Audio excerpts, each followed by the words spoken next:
మా state committee incharge ఇప్పుడు దామోదరు, తర్వాత వెంకన్న ఉన్నాడు. వాళ్ళిద్దరూ ఇప్పుడు మా స్టేట్ కమిటీలో ముఖ్యంగా ఉన్నట్లాంటి వాళ్ళు కూడా ఆలోచించి జనజీవన స్రవంతిలోకి రావాలని చెప్పి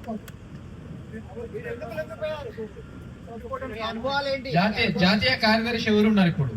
జాతీయ కార్యదర్శి కేశవరావు తర్వాత ఇప్పుడు ఎవరు కొనసాగుతున్నారు? ఇప్పుడు అది మా దగ్గరికి అయితే రాలేదు అట్లాంటి ఏమో, ఇప్పుడు ఎవరు అనేది తెలియదు.